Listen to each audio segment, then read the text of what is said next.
Hey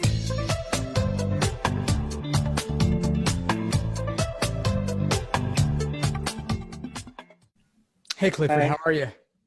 I'm good. How are you, Steve? I'm good, thanks. I'm good. So what's going on for you and how could I help? I've been working through your schedule, and so school has also started back a couple weeks ago. So it's been a juggle trying to balance like working my. So this is my final year of school. I'm a senior at American University in DC. So trying to balance my senior year classes with LSAT prep. Because at least before during the summer, I was able to go much harder on the LSAT prep, but now school came and in my schedule, I've been trying to like balance it all a little bit better and also just be at home. So I think what I decided to do is push my test date back, and I may or may not apply this coming cycle, but I'll probably just take the extra time to just really sit down and with the time constraints that I do have, I'm able to study more, or I guess as much as I was studying before in the summer, spread out more again. I probably got through like a month or so of the 2 month plan that you had sent me, and I think from that, I think I was actually pretty decently good at the logic games, much better than I thought. I guess before I've heard people talk about logic games in a way where they make it seem like very impossible or that it's like daunting. But I've been working through the problems, especially like in the order that in the order that you say for that to complete them in, and I feel like it's been fine.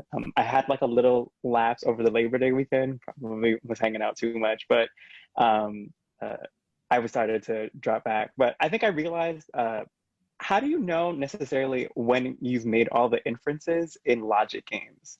I think for me personally, I watch the videos that you make about all the problems, even if I got them right or not. I just want to see like how you diagrammed each game. But I think for me, once I feel like there was a point where I was under diagramming, and then I crossed it over to a point where I felt like I was over diagramming, and then sometimes I felt like I was either making silly mistakes in my over diagramming, and then other points I was like I felt like I wasn't doing enough. So I guess how do you find that balance when you feel like you've done enough, you're good to go for the questions, and you can answer them? Yeah, that's a great question. It comes from Mhm. experience. There's not a hard and Okay. fast yes or no answer on this. The more games you do, the more you'll get a sense of when you can go far, when you can't. I have some videos on this. I'll send you one of them. To me, the more interesting question, though, Clifford, is how do you recalibrate your prep for January when you were initially going for October, right? Hmm. So you've suddenly opened up the space for another 3 or so months of prep. How are you going to use that prep efficiently?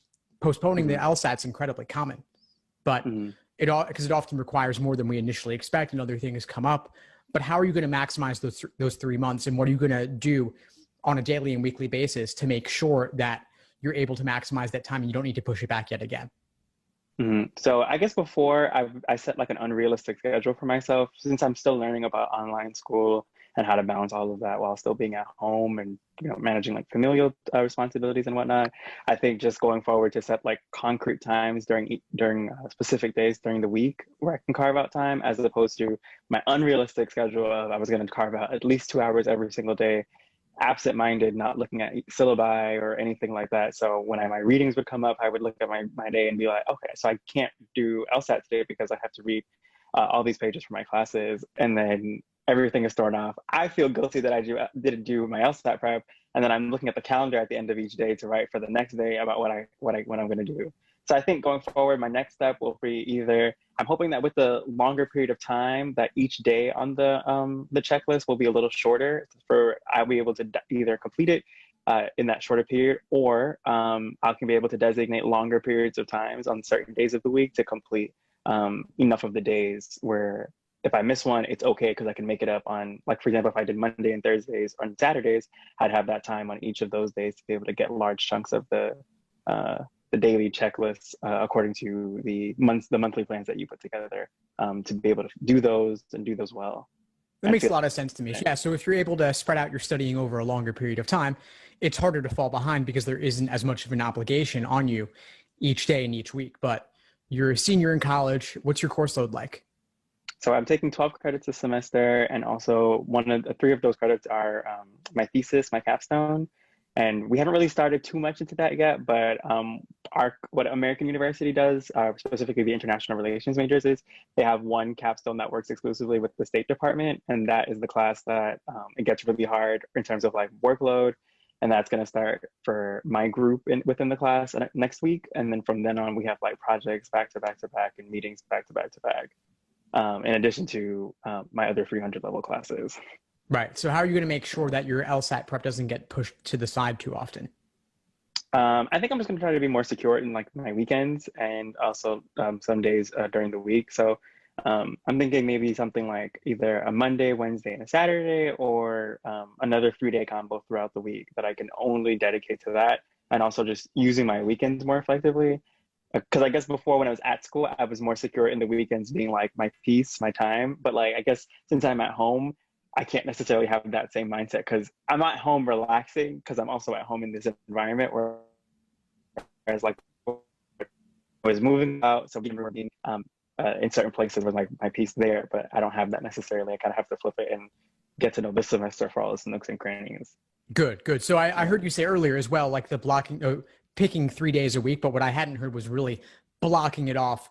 Nothing else gets in the way. To me, that's key. Whether you block off 1 day a week or 3 days a week or 2 days a week, doesn't really matter exactly the number of days or even the number of hours, but the fact that you have that particular time dedicated where nothing else can get in the way, even if this capstone program gets pretty busy for you, the LSAT still is the priority for that window of time so that you will make progress no matter what every single week.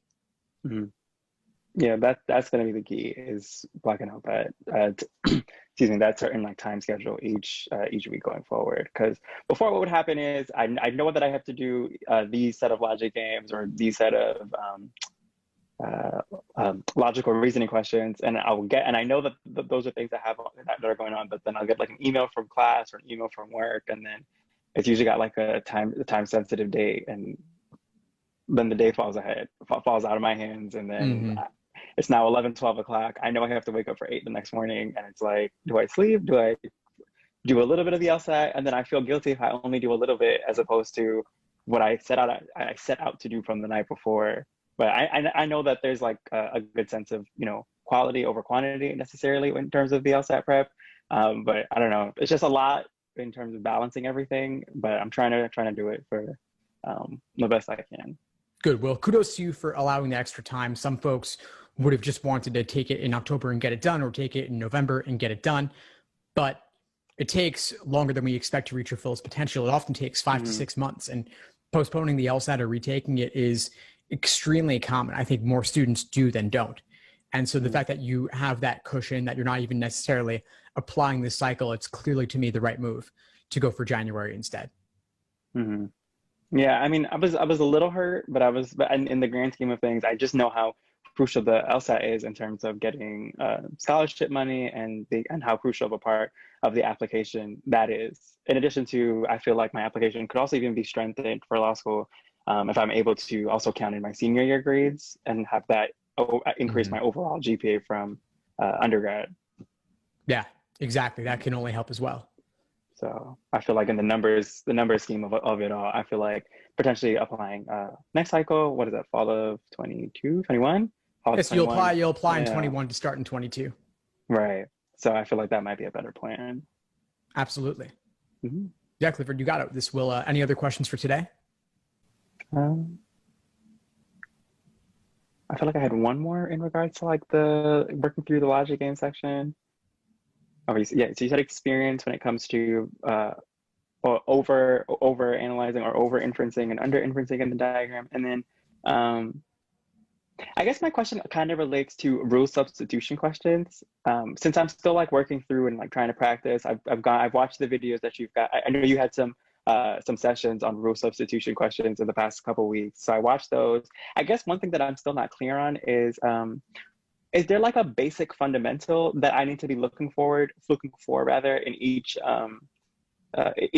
logic game that has that kind of question? Because I know those are usually like the last question in the set of questions for logic games. So when I usually get to those, I guess since I've drawn so many different diagrams, so I've got the main one for the question, and then I've got the local ones for each different type of question. So my mind kind of has already these different like scenarios for the different variables that are in the diagram that I've drawn out for either the main diagram or the local ones for each question. So my mind necessarily wants to just like think through all of those as opposed to physically writing it down on a piece of paper and drawing out the possibilities to figure it out. But I guess, how do you find that balance in terms of brain power versus like actually writing it out, even though I think I've already done it before? Well, once you've drawn the scenarios, you don't need to redraw them. You just need to look Okay. back at them and ask yourself, does a new proposed answer choice fall within that scenario? So if it would render a previous valid scenario invalid, it's no good and you can eliminate it. That's one strategy out of a set of them. And as you said, I did teach a full-length class on this pretty recently, Okay. a few weeks ago. So maybe you want to rewatch it. I go through systematically exactly how to approach these in terms of a more theoretical approach, just looking to see, does this have an equivalent consequence, period? And then how to maximize use of previous work and how to reinterpret the original rule in new ways. Because it is possible to sometimes pre-phrase a rule substitution question, which is remarkable when it happens. Oh, okay, okay. I understand. I see it now. I see it now.